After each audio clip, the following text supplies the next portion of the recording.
जय गुरुदेव बच्चों, मैं उमा श्रीवास्तव आप लोगों से पत्र लेखन कला पर चर्चा कर रही थी।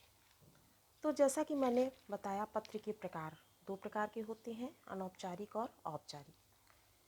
अनौपचारिक पत्र अपने निकटस्थ सगे संबंधियों, मित्रों या माता पिता को लिखे जाते हैं। पत्रों में व्यवहारिक भाषा तथा व्यक्तिगत बातों का वर्णन होता है। अभिवादन तथा प्रशस्ति पत्र लिखने वाले और पत्र पाने वाले के मध्य संबंधों पर निर्भर करता है। इन पत्रों का दायरा संबंधों के अनुरूप बहुत बड़ा होता है। अब देखिए, इसके कुछ आवश्यक बिंदु पर हम बात करते हैं। तो इसमें सबसे पहले प्रेषक का पता और दिनांक लिखा जाता है। उसके बाद संबोधन लिखेंगे। आप अपने से बड़ों को लिख रहे हैं तो पूजनीया, बराबर वालों को लिख रहे हैं तो प्रियवर, बंधुवर, अपने से छोटों को लिख रहे हैं तो चिरंजीव, प्यारे बेटे, आयुष्मान, इस तरह की अभिवादन लिखेंगे। फिर पत्र की विषय वस्तु लिखेंगे। आप जिस उद्देश्य पत्र लिख रहे हैं उसकी पूरे वर्णन लिखेंगे। कम से कम 2 अनुच्छेद या 3 अनुच्छेद में लिखा जाता है। फिर पत्र का समापन करेंगे स्वनिर्देश के द्वारा। जैसे आप बड़ों को लिख रहे हैं तो आपका प्रिय पुत्र, आपका आज्ञाकारी पुत्र।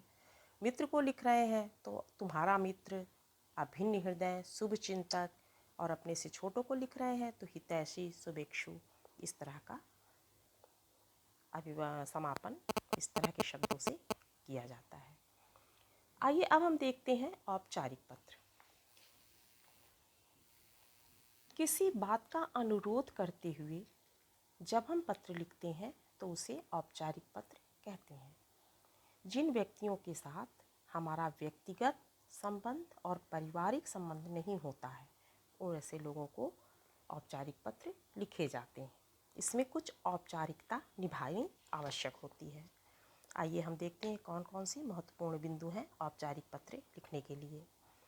तो सबसे पहले इसमें लिखते हैं प्रेषक का पता। उसके बाद तिथि लिखेंगे, अर्थात दिनांक लिखेंगे पता के नीचे।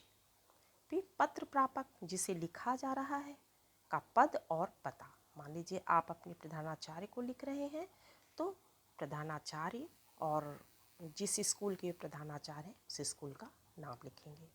फिर विषय, औपचारिक पत्र में विषय लिखना अति आवश्यक है। यह एक वाक्य में, कम से कम एक वाक्य में लिखना चाहिए। इन पत्रों में विषय का लिखना आवश्यक है। उसके बाद संबोधन, जिसे पत्र लिख रहे हैं उसके लिए उचित संबोधन। जैसे आप प्रधानाचार्य जी को लिख रहे हैं तो महोदय, आप किसी प्रबंधक को लिख रहे हैं तो प्रबंधक महोदय। इस तरह से आपको संबोधन लिखना है। इन पत्रों में अभिवादन नहीं लिखा जाता।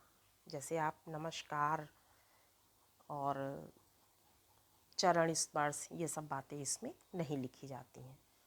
मूल विषय 2 या 3 अनुच्छेद में लिखा जाता है।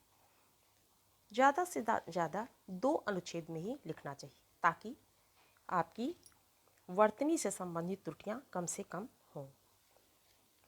फिर पत्र की समाप्ति धन्यवाद सहित। पत्र की समाप्ति धन्यवाद के साथ करना चाहिए। आत्मनिर्देश, जैसे उदाहरण के लिए आपका आज्ञाकारी शिष्य, भवदीय, इस तरह के शब्दों के साथ करना चाहिए।